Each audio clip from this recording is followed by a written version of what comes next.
Once just myths in their eyes. Then mortals entered the battle. Part 1. The Eternal War. The galaxy had burned for 10,000 years, and nobody remembered why it started. Two great civilizations fought across the stars. The Valori came from the galaxy's core, beings of light and terrible power. They lived for thousands of years. They could move objects with their minds. They could bend space itself to their will. Their ships were beautiful and deadly, made of crystal that sang as it flew through the void. The HFY came from the outer darkness. They were creatures of shadow and cold hunger. They too lived for millennia. They fed on the energy of dying stars. Their vessels were black as night, silent as death, and they moved through space like predators hunting prey. These two powers had fought since before most species in the galaxy even existed. Their war had destroyed countless worlds. They had broken moons, poisoned suns, and turned entire star systems into graveyards. The conflict had become almost like a ritual to them, a sacred dance of destruction that neither side truly wanted to end. High Archon Seluvis of the Valori stood on the command deck of his flagship, the Eternal Dawn. He was ancient beyond human understanding. He had lived for 9,000 years. He had seen empires rise and fall. He had commanded fleets that could darken the skies of 100 worlds. He watched through the viewing portal as another battle unfolded in the distance. Valori crystal ships clashed with HFY shadow vessels. Explosions bloomed like flowers in the dark. Thousands died in an instant. Seluvis felt nothing. He had seen this scene countless times before. It was simply the way of things. His adjutant approached with a data tablet. The young Valori was barely 2,000 years old, still practically a child by their standards. Archon, our forces have pushed back the HFY fleet in the Varan sector. However, they have taken the Kethmari homeworld. Seluvis waved his hand dismissively. The Kethmari are irrelevant. They are a primitive species. Their world has no strategic value. 3 billion of them died in the crossfire, my lord. And? Seluvis turned his cold eyes on his adjutant. What concern is that of ours? Lesser species die. That is their nature. They are born. They flicker briefly, and they are gone.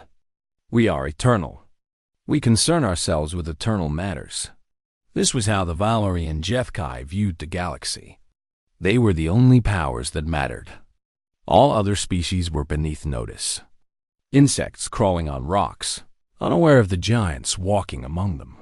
There were thousands of such species scattered across the stars. Some had developed spaceflight. Some had built small empires of their own. But none of them could match the ancient powers. None of them could challenge beings who had mastered the secrets of the universe itself. On one small world in a distant spiral arm, a species called humans had recently discovered how to travel faster than light. The Valori had noted them in their survey centuries ago. They called them the Fading Ones because their lives were so short. A human lived perhaps 80 or 90 years. To a Valori, that was barely a heartbeat. The HFY had their own name for humans. They called them the Warm Flickers because their life energy burned so briefly and so intensely before going out forever. Neither ancient power considered humans a threat. How could they? Humans were weak, fragile, and temporary. They would exist for a few thousand years at most, then fade away like all lesser species eventually did.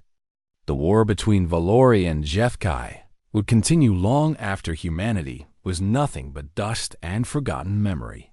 On the HFY side, a being called the Void Mother commanded her forces with cold precision. She was older than Seluvis by 2,000 years. She remembered when the war began.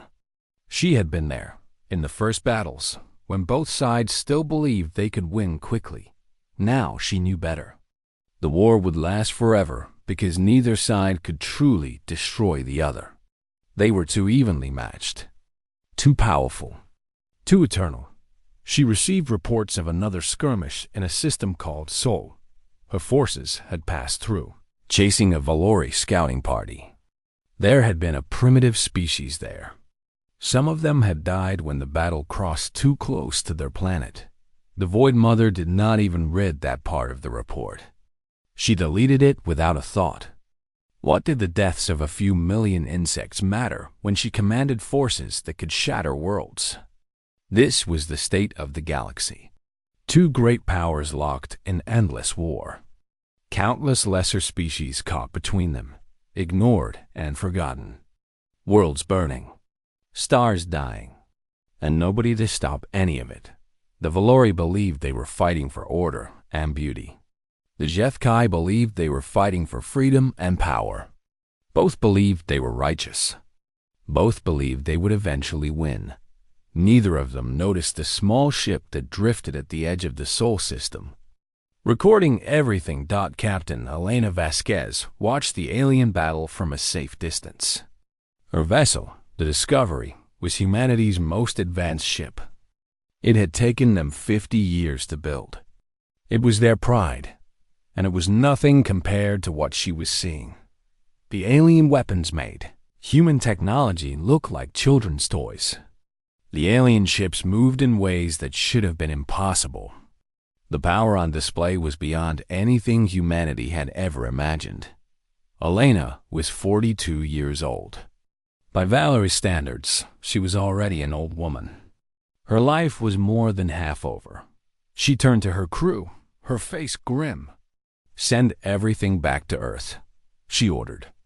"Every scan, every recording, every piece of data we've collected." "Captain?" Her first officer looked confused. "What do we do with this information?" Elena stared at the distant battle, at the gods fighting among the stars, at the forces that could destroy humanity without even noticing. "We learn," she said quietly. "We watch. We prepare. And we survive." She did not know it then, but she had just started something that would change the galaxy forever. The ancient powers thought of humanity as myths, as legends of no importance, temporary creatures that would fade and be forgotten. They were wrong. The mortals were watching, and they were taking notes. Once just myths in their eyes, then mortals entered the battle part too. Whispers of the short-lived 20 years had passed since Captain Elena Vasquez sent her recordings back to Earth. 20 years of watching, learning, and growing afraid. Humanity now knew the truth about the galaxy. They were not alone. They had never been alone. And the universe was far more dangerous than they had ever imagined. Commander Yellen Vasquez stood on the bridge of the Defiant Horizon, humanity's newest and most powerful ship. She was Elena's daughter, born in the shadow of her mother's discovery. She had grown up knowing that gods walked among the stars, and that those gods did not care if humanity lived or died. Her mission was simple: find other species. Learn if humanity was truly alone in its fear.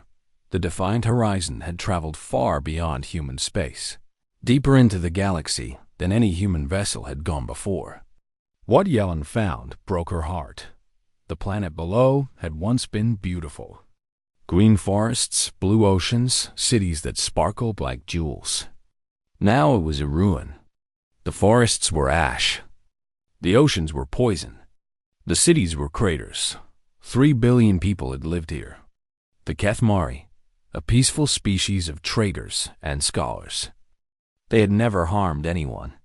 They had never taken sides in the eternal war. It did not matter. They were caught between the Valori and HFY. Their world was destroyed in a battle that lasted less than a day. A battle that neither ancient power even remembered. Delen ordered her crew to search for survivors. They found a few thousand, hiding in underground shelters, starving and terrified. Among them was an elder named Corvin, the last leader of a dying people. Delen sat with him in the ruins of what had once been a great library. Most of the books were burned. Most of the knowledge was lost forever. Why did they do this? Yellen asked. Your people were not part of their war. Corvin's ancient eyes held a sadness deeper than anything Yellen had ever seen. They did not do it to us, he said slowly. They did not even see us.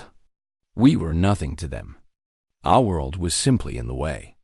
Our people were simply there. We died because we existed in a universe where beings like us do not matter. He reached out and touched Yellen's hand. His skin was cold. Your people are young, he continued. You have not learned this lesson yet. But you will. The Valorian Jethkai have fought for 10,000 years.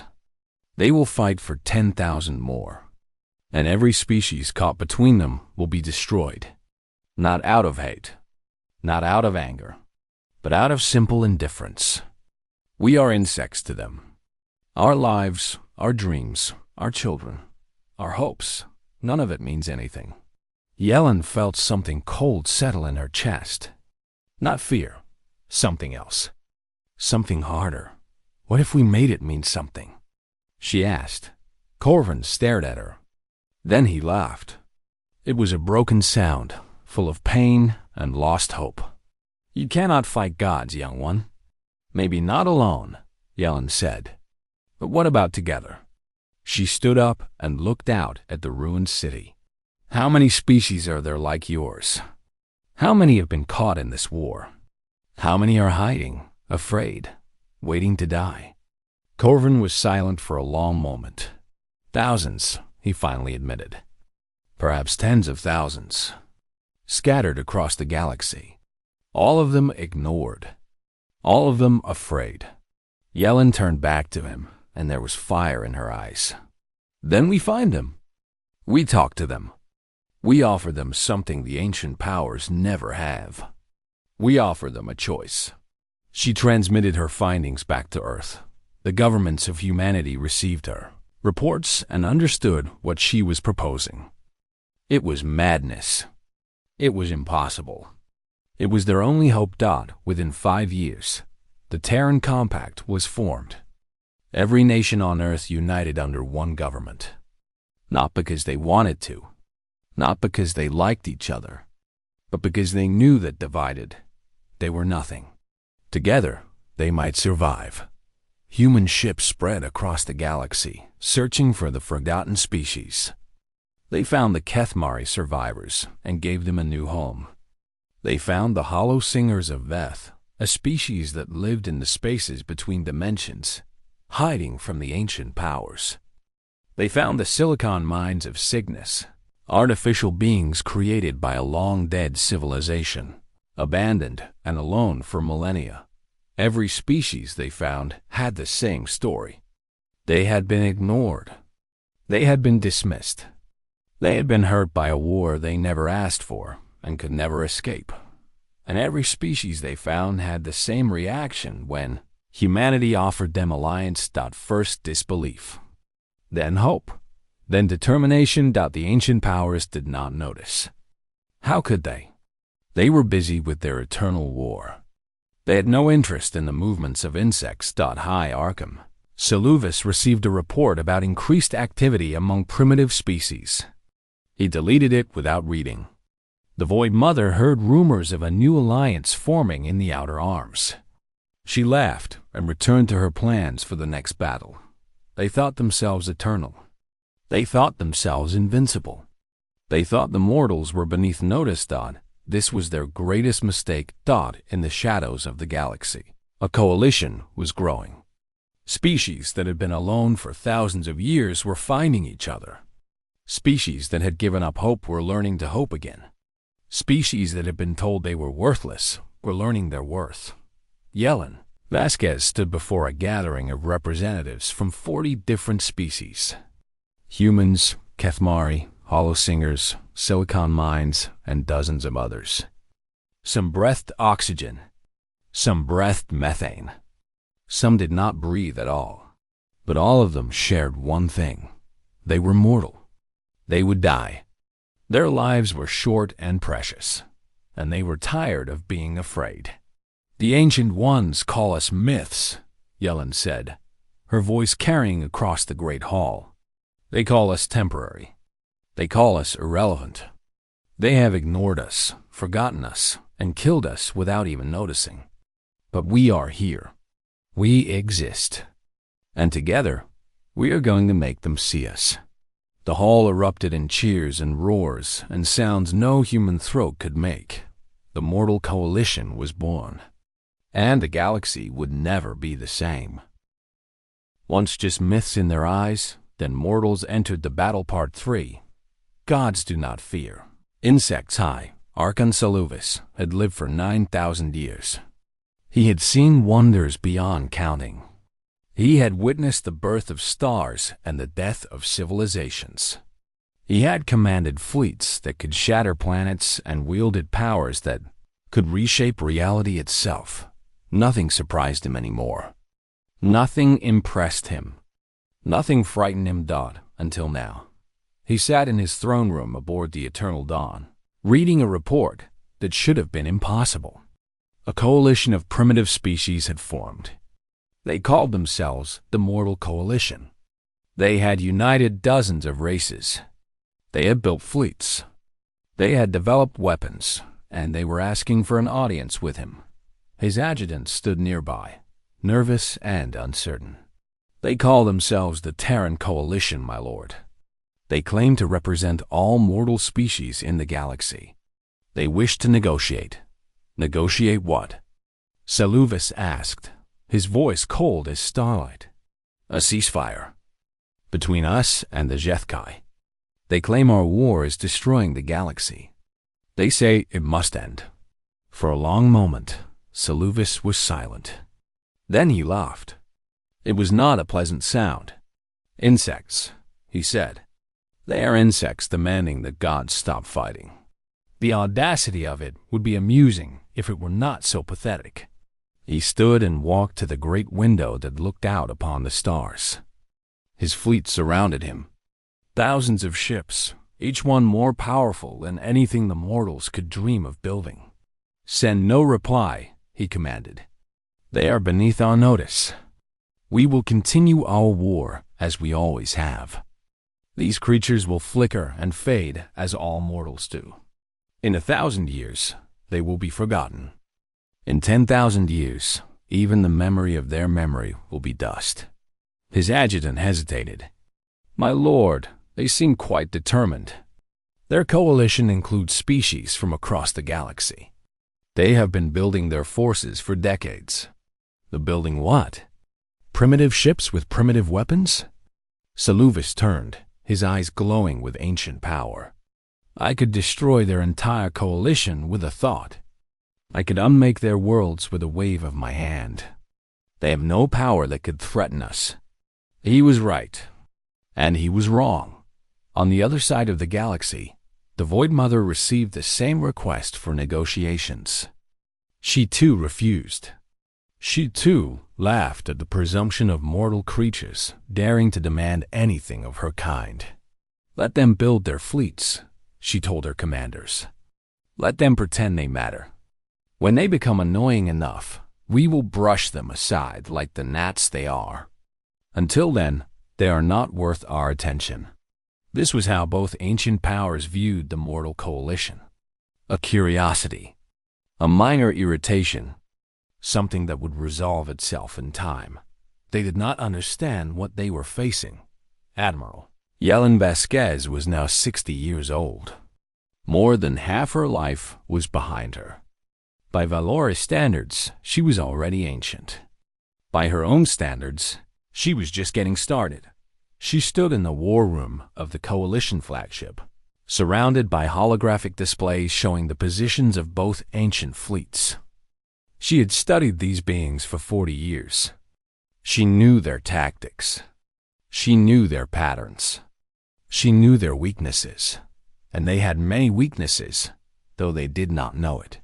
The Valori and HFY have fought the same war for 10,000 years, she explained to her commanders. Same strategies, same tactics, same movements. They have not innovated in millennia.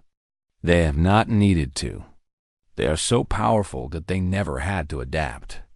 She brought up another display showing human tactical analysis. We cannot match their power.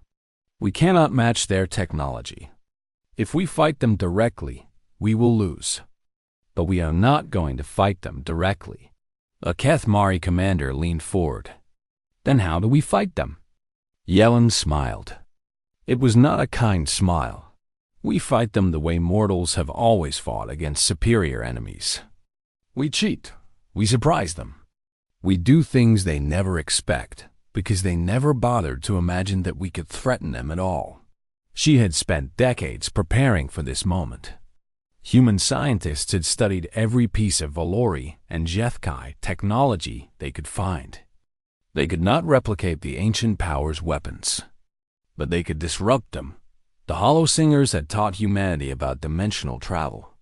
The silicon mines had helped develop targeting systems that could calculate firing solutions in nanoseconds.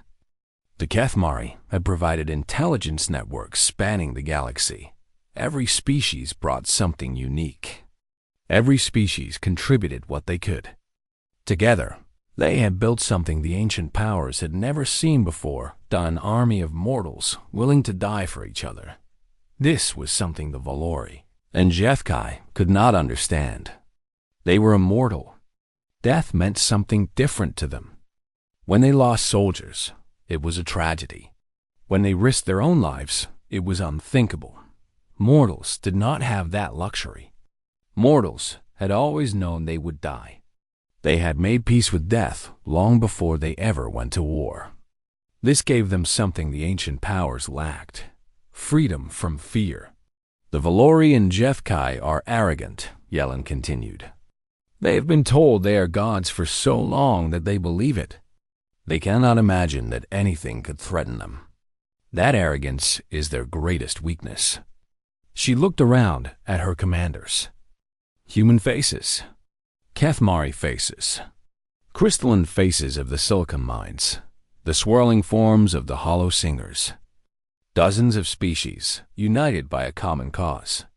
They think we are myths, she said. Stories. Things that do not really matter. They have ignored us, forgotten us, and dismissed us as irrelevant. They have never had to fight an enemy they did not take seriously. Her hand closed into a fist. They are about to learn what happens when myths decide to fight back. Across the galaxy, the ancient powers continued their eternal war. They did not notice the mortal fleets moving into position. They did not see the weapons being prepared. They did not understand that everything was about to change. They were gods. They were eternal. They feared nothing. They should have feared everything. Once just myths in their eyes, then mortals entered the battle part. 4. When mortals entered the battle, the Shroud Nebula was beautiful. Purple and gold clouds of gas stretched across light years of space. Stars were born here, glowing like jewels in the cosmic mist. It was one of the most magnificent sights in the galaxy. It was also about to become a graveyard. Admiral Kathos of the Valori fleet watched as his ships moved into position. 300 crystal vessels, each one a masterpiece of ancient engineering. They had come to destroy the HFY force that had invaded this sector. Another battle in an endless war. The HFY fleet emerged from the darkness like shadows given form. 200 black ships, silent and deadly. The Void Mother herself commanded them, her ancient mind reaching out to coordinate her forces. Both sides prepared for battle. Both sides expected the same thing they had experienced countless times before. A clash of titans. A test of wills. Another chapter in a war that would never end. Neither side expected the Third Fleet. They came from everywhere at once. Human ships. Kethmari vessels. The strange dimensional craft of the Hollow Singers. The mechanical bodies of the silicon mines. Hundreds of vessels. Smaller and weaker than anything the ancient powers commanded. But there were so many of them. Admiral Kathos stared at his displays in disbelief. What is this? What are these things? The Mortal Coalition Admiral, his second-in-command, reported. They call themselves the Mortal Coalition. They have entered the battle, then destroy them. They are insects. Valori, weapons fired. Beams of pure energy that could cut through anything.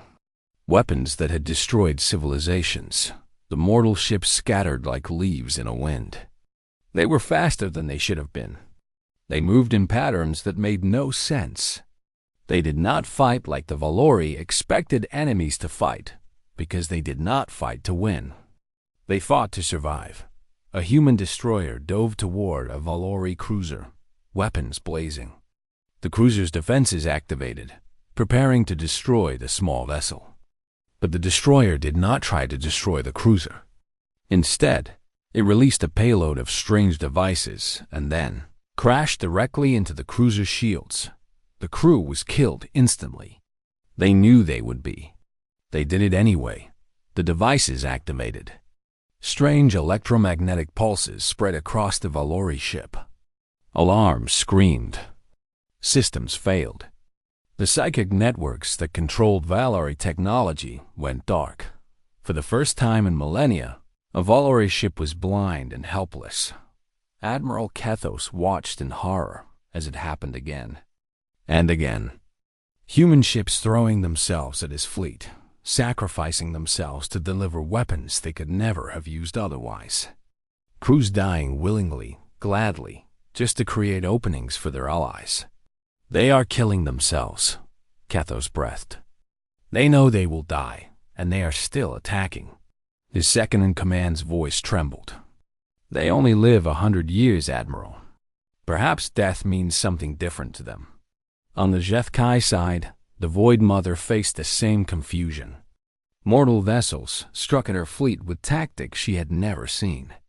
They used the Shroud Nebula itself as a weapon, detonating pockets of gas to blind her sensors. They hid in dimensions her ships could not reach, striking and vanishing before her weapons could lock on. And always, they sacrificed themselves. Small ships blocking shots meant for larger vessels. Crews staying behind to arm weapons manually when automated systems failed. Pilots ejecting into the vacuum of space to deliver payloads by hand, knowing they would die in the cold darkness. The Void Mother had killed billions in her long life. She had destroyed worlds without remorse. But she had never seen anything like this. She had never faced an enemy that did not fear death, because her enemies had always been immortal like her. They feared death because death meant the end of eternity. They fought carefully, cautiously, always preserving their own existence. The mortals had no eternity to preserve. They had only the present moment, only the battle before them, only the chance to make their brief lives mean something. Admiral Yelen Vasquez commanded the coalition forces from the carrier Humanity's Hope. She was 63 years old now. Her body was failing. Her time was running out. She did not care. All ships, continue the assault, she ordered. Make them see us. Make them remember us. Around her, mortal vessels fought and died. For every 10 ships they lost, they destroyed one ancient vessel. It was not a fair trade. It was not a trade anyone would choose, but they chose it anyway. The Kethmari fought for their destroyed homeworld. The Hollow Singers fought for the right to exist. The Silicon Mines fought for the creators they had lost. And humans fought because they refused to be forgotten. The battle lasted for 3 days. When it ended, both ancient fleets were broken. Not destroyed, not defeated, but damaged in ways they had not been damaged in millennia. And the Mortal Coalition still stood. Admiral Kethos retreated with the remains of his fleet. The Void Mother withdrew into darkness. Both of them sent reports to their leaders. Both reports said the same thing. Something had changed. The mortals were not myths anymore. They were not stories. They were not insects to be ignored. They were an enemy. Yelen stood on the bridge of her damaged ship, looking out at the nebula. It was still beautiful. It was also filled with the wreckage of ships and the bodies of the dead. Her people, Her friends. The crews who had sacrificed everything so that this moment could happen. She was crying. She did not try to hide it. Was it worth it? Her first officer asked quietly. Yellen thought of the Valori admiral's face when he realized what was happening. She thought of the HFY fleet fleeing into darkness. She thought of a galaxy that had ignored mortals for 10,000 years, suddenly being forced to see them. Ask the Kathmari, she said. Ask every species that has been trampled by the ancient powers. Ask them if being seen, being feared, being remembered, ask them if that is worth dying for. She wiped her eyes and turned to face her crew. Today, the gods learn to fear the insects. That is worth any price. The galaxy would never be the same. Once just myths in their eyes, then mortals entered the battle part 5. Myths made flesh. The throne room of the eternal dawn was silent. High Archon Seluvis sat on his crystal throne, surrounded by advisors who had not spoken in hours. The reports from the Shroud Nebula lay before him. He had read them 7 times. He still did not believe them. His fleet had been broken. His ships had been destroyed. Not by the HFY. Not by any enemy he had ever imagined. By mortals. By insects. By creatures whose entire civilizations rose and fell in the time it took him to finish a thought. For the first time in 9,000 years, Seluvis felt something he did not recognize. Fear. When the request came for another audience, he did not refuse. He did not laugh. He did not delete the message without reading it. He said yes, Admiral. Yellen Vasquez was 70 years old when she walked into the throne room of the Valori High Archon. Her hair was white. Her body was frail. She needed a cane to walk. By any measure, she was an old woman at the end of her life. She had never felt more powerful. Seluvis studied her as she approached. She was nothing. A brief flicker of existence. A creature that would be dead in a few years regardless of what happened today. He could destroy her with a thought. He could unmake her atoms with a wave of his hand. But she had done something no one had done in millennia. She had heard him. She had forced him to see her. You requested this audience, Seluvis said. His voice echoed through the vast chamber. Speak. Yellen stood before him, tiny and fragile and utterly unafraid. 10,000 years, she said. You have fought this war for 10,000 years. Same enemy. Same tactics. Same assumptions. And in all that time, you have never won. Neither have the HFY. You call it eternal. I call it stagnation. Seluvis's eyes narrowed. You dare lecture me? You, whose entire species is younger than my morning meal. I dare because I can, Yellen replied. Because you are finally listening. Because for the first time in your long existence, you have no choice but to hear what a mortal has to say. She stepped closer. Her cane tapped against the crystal floor. You have power we cannot match. You have technology we cannot understand. You have lifespans we cannot imagine. But you have also been doing the same things for so long that you have forgotten how to do anything else. And you believe your coalition can defeat us? Seluvis laughed, but there was no humor in it. You won a single battle through trickery and sacrifice. We will adapt. We will learn your tactics. We will crush you. Maybe, Yellen admitted. But how long will it take? 100 years? 1,000? How many more battles like the Shroud Nebula will you fight? How many more ships will you lose? How many of your precious immortal lives will end? She reached into her coat and pulled out a small device. A holographic display activated, showing the galaxy. Thousands of points of light marked the positions of mortal coalition forces. You ignored us for 10,000 years, Yellen said. You dismissed us as irrelevant.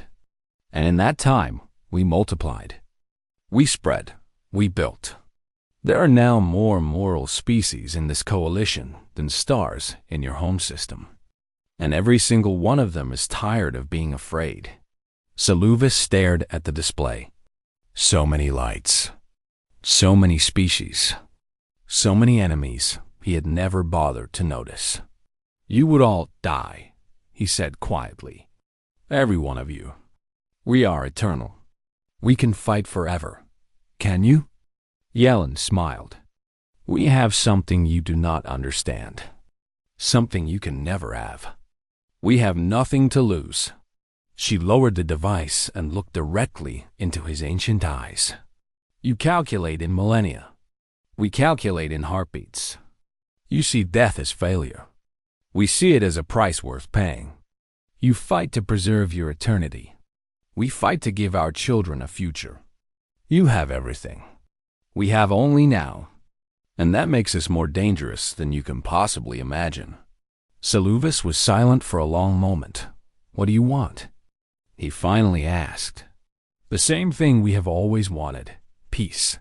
An end to this war that has burned the galaxy for 10,000 years. A chance for mortal species to live without fear of being destroyed by powers that never even noticed they existed. And if we refuse? Yellen shrugged. Then we keep fighting. We lose battles. We die by the millions. But we keep coming. Generation after generation. Century after century.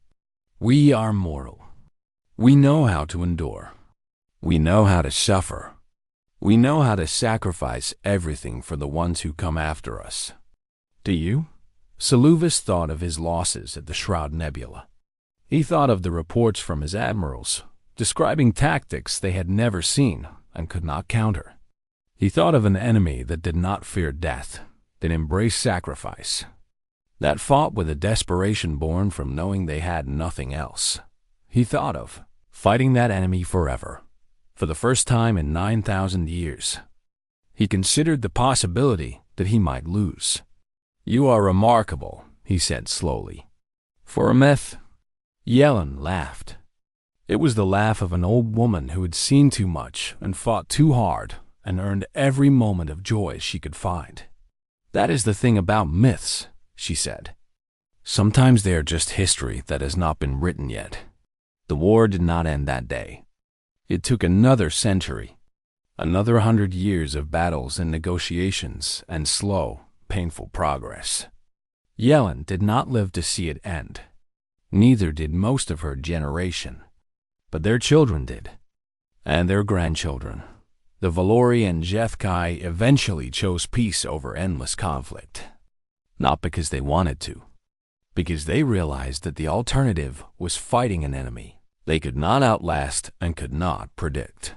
The mortal coalition became the Galactic Concordat, a government where all species had equal voice. Beings who lived for millennia sat beside beings who lived for decades. Ancient powers shared power with young civilizations. In the great halls of the Concordat, there hung a simple plaque. It bore the names of every mortal who had died fighting for this future. Humans, Kethmari, hollow singers, silicon mines, thousands of species, millions of names. Beneath the names, a single inscription. They thought us myths. They thought us irrelevant. They thought us weak because we could die. They never understood. It was our mortality that made us strong. We had no eternity to waste. We had only now. And now was enough. The flame that burns half as long burns twice as bright. And sometimes that is exactly what the darkness fears most.